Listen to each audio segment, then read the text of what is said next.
Dicen que el silencio es la mejor respuesta, pero hay momentos en los que el silencio debe ser interrumpido por el sonido de una verdad que nadie esperaba.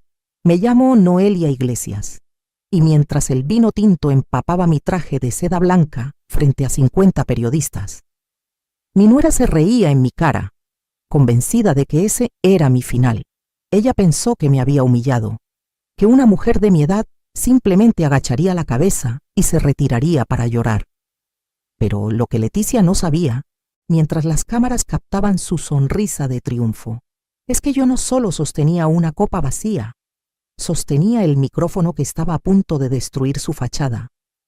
Porque cuando intentas quitarle el suelo a quien construyó los cimientos, lo mínimo que puedes esperar es que la estructura se te caiga encima. Siéntense, porque hoy les voy a contar cómo una mancha de vino se convirtió en la limpieza más profunda de mi vida. A mis 67 años, he aprendido que la elegancia no es un vestido de seda, sino la capacidad de no parpadear cuando el mundo intenta humillarte. Estaba de pie en el salón principal del Centro Cultural de Madrid, frente a 50 periodistas y los rostros más influyentes de la gastronomía local.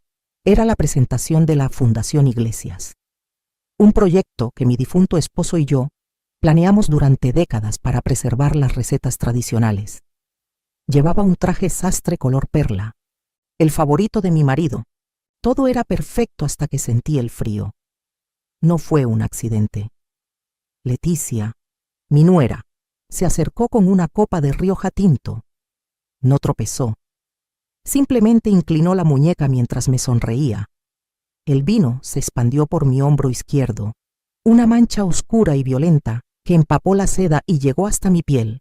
El murmullo de los periodistas cesó de golpe. El silencio fue absoluto, roto solo por el clic de las cámaras que no querían perderse el declive de la gran dama de la cocina. Leticia no pidió perdón.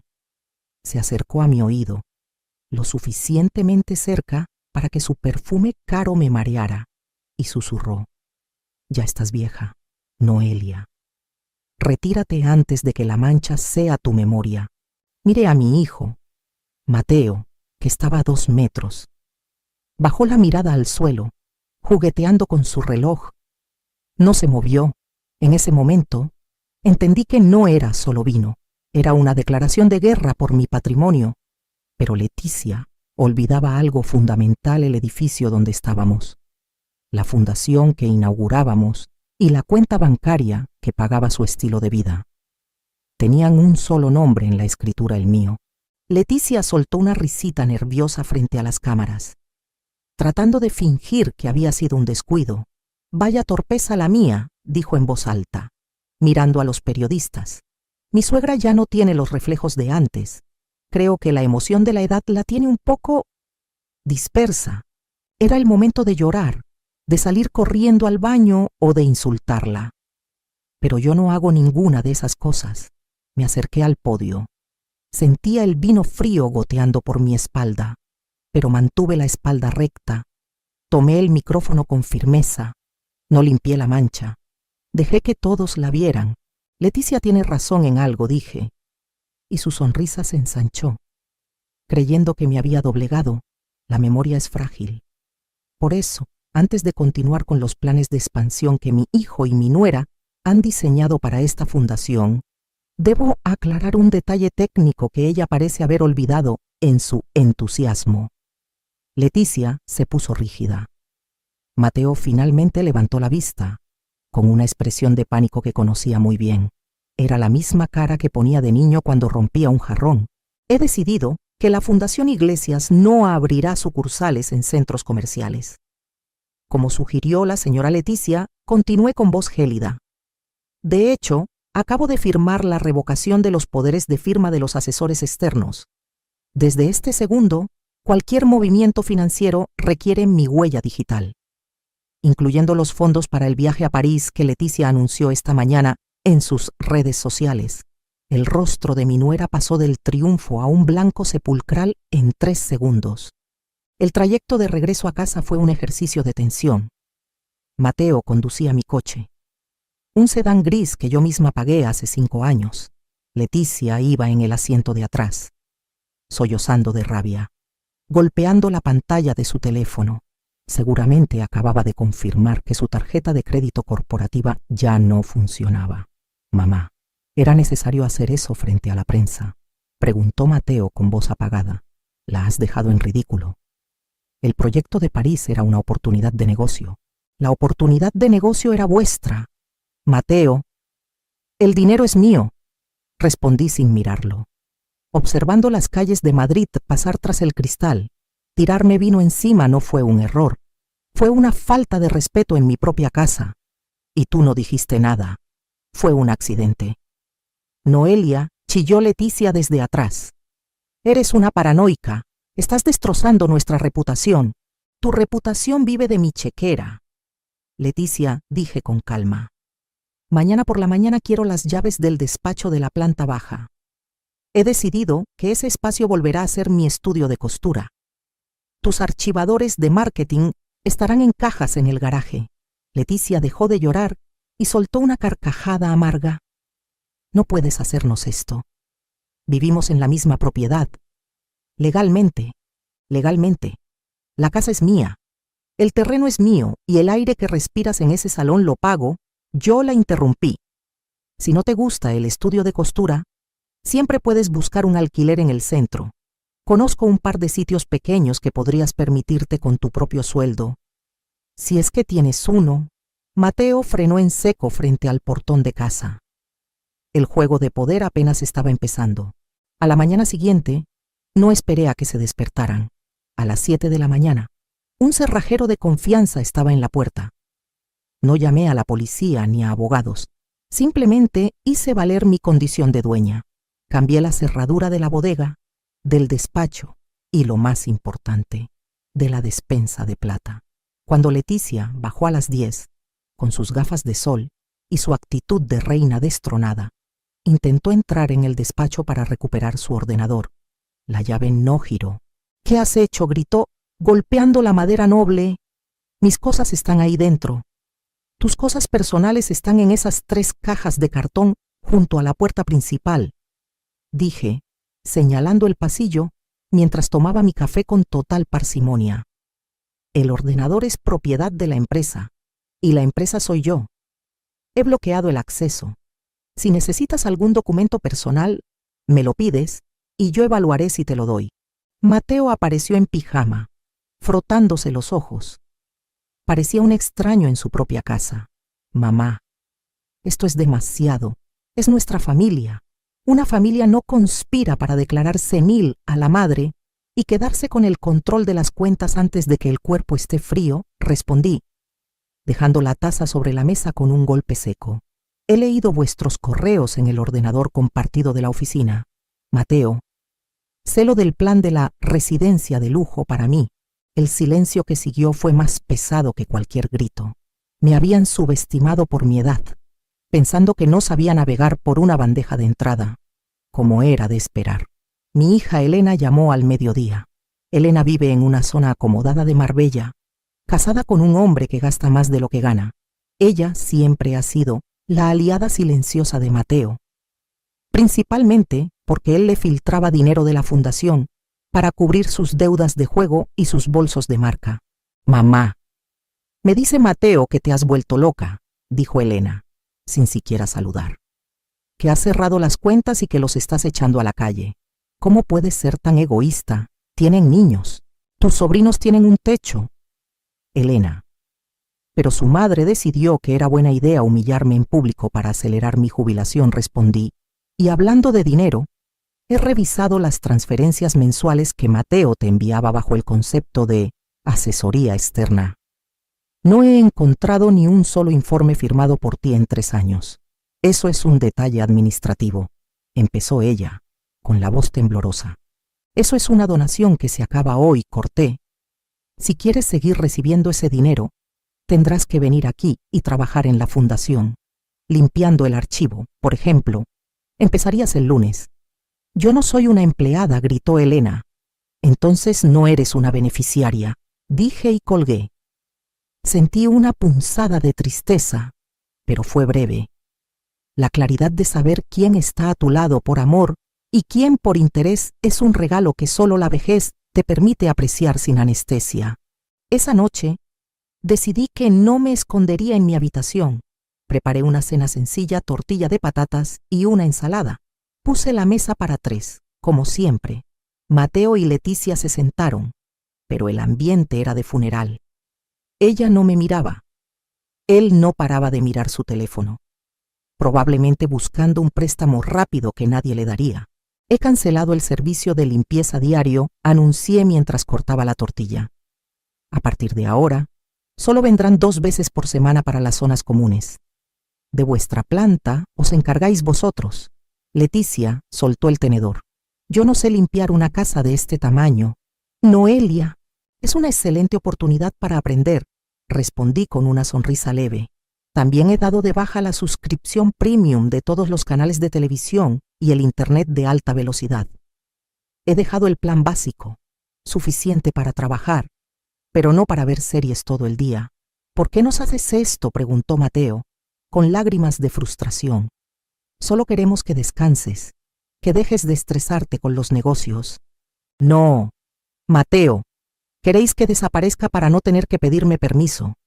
Pero aquí está el detalle: mientras yo respire, este es mi reino, y si queréis vivir en él, tendréis que ser súbditos útiles, no parásitos elegantes. Esa noche, por primera vez en años, dormí 8 horas seguidas. 2 días después, Leticia intentó un último movimiento. Invitó a un grupo de amigas de la alta sociedad a tomar el té en el jardín, esperando que mi sentido del decoro me obligara a actuar como la abuelita amable frente a los demás. Cuando salí al jardín, las mujeres cuchicheaban. Leticia me miró con triunfo. Suegra, estábamos hablando de lo difícil que es la transición a la tercera edad.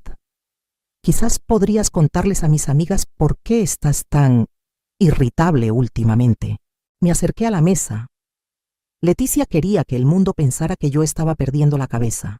Es una pregunta interesante, Leticia, dije, captando la atención de todas.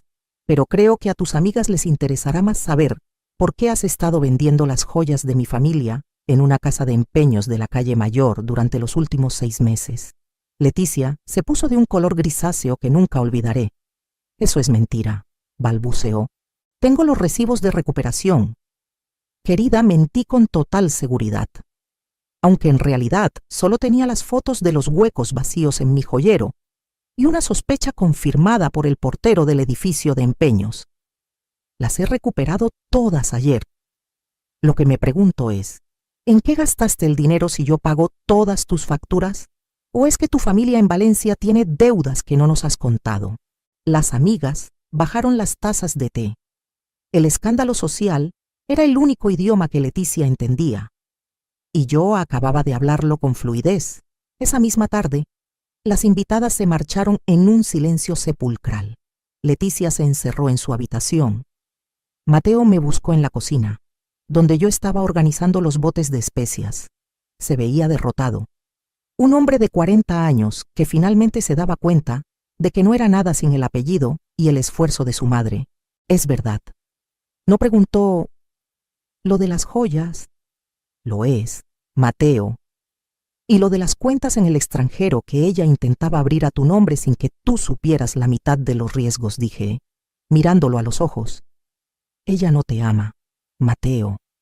Ella ama la idea de lo que tú puedes heredar.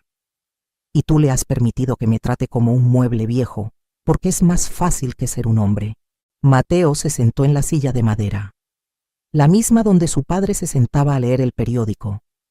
Se cubrió la cara con las manos y lloró. No fue un llanto de manipulación, sino de vergüenza. ¿Qué quieres que haga?, preguntó. Quiero que seas mi hijo. No su cómplice, respondí. Mañana firmarás un documento donde renuncias a cualquier gestión en la fundación durante 2 años. Trabajarás como administrativo bajo mis órdenes. Si lo haces bien, recuperaremos la confianza. Si no, Elena y tú os repartiréis lo que quede cuando yo muera. Pero os aviso, tengo planeado gastar mucho en viajar. Leticia se fue una semana después. No la eché. Simplemente hice que su vida fuera tan ordinaria que no pudo soportarlo. sin tarjetas, sin servicio, sin despacho y con la mirada de desprecio de las mujeres que antes la envidiaban. El aire de la casa se le volvió irrespirable. Se fue a casa de su madre, esperando que Mateo la siguiera, pero Mateo no se fue. Por primera vez en su vida adulta, se quedó a enfrentar el desorden que había ayudado a crear. Elena vino desde Marbella un mes después. No traía exigencias, solo una maleta pequeña. El corte del flujo de dinero la había obligado a vender su coche de lujo y, por fin, a mirar la realidad a la cara. El puesto en el archivo sigue libre, le dije cuando entró por la puerta. Empezaré mañana, respondió ella, con la cabeza baja. No hubo abrazos dramáticos ni perdones instantáneos. El respeto no se recupera con un lo siento. Se reconstruye con acciones diarias. Mis hijos empezaron a aprender el valor de lo que tenían, no por lo que valía en el mercado, sino por el esfuerzo que costaba mantenerlo. Hoy es un martes cualquiera. Estoy sentada en el porche de mi casa, viendo el atardecer sobre los tejados. El traje sastre color perla volvió de la tintorería impecable, sin rastro del Rioja tinto. Lo guardé en el armario, no por rencor, sino como un recordatorio de que las manchas se pueden limpiar si tienes el detergente adecuado. La fundación funciona mejor que nunca. No necesitamos sucursales en centros comerciales ni estrategias de marketing agresivas. La gente viene por la autenticidad, por la historia, por la verdad. Mateo está abajo, revisando facturas con una precisión que nunca antes le conocí. Elena está en el archivo, organizando las cartas de su padre con un cuidado que me conmueve. A veces, Leticia llama a Mateo para pedirle dinero. Él la escucha, le desea lo mejor, pero siempre termina la conversación de la misma manera. Tendrás que hablar con mi madre. Ella es la que decide. Yo ya no me enfado. La ira es para los que no tienen el control. Yo tengo mis llaves, mi nombre en las escrituras y el silencio de una casa que vuelve a ser mía. Me levanto, entro en la cocina y decido qué voy a cenar. No lo que me imponen, no lo que es apropiado para mi edad. Simplemente lo que yo quiero. Porque al final del día, la mejor venganza no es destruir a los demás, sino construir una vida donde sus ataques ya no puedan alcanzarte. He vuelto a ser Noelia Iglesias. Y eso es más que suficiente. Hoy, mi relación con el poder ha cambiado por completo. He entendido que el respeto no es un concepto abstracto que se pide por cortesía. El respeto, en el mundo real, se basa en los límites y en la propiedad. No es ser cruel, es ser clara. Al recuperar las llaves de mi despacho, las claves de mis cuentas y la autoridad sobre mi propia casa, no solo protegí mi patrimonio, sino que rescaté mi dignidad. Mi mayor lección personal es que amar a mis hijos no significa financiar su arrogancia ni permitir que me traten como un mueble viejo en el salón que yo misma construí. Ahora, cuando camino por los pasillos de mi casa, ya no siento esa presión en el pecho de tener que agradar a nadie.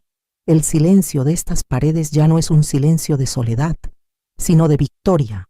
He dejado de ser la madre que todo lo aguanta para volver a ser la mujer que sabe exactamente cuánto vale su paz.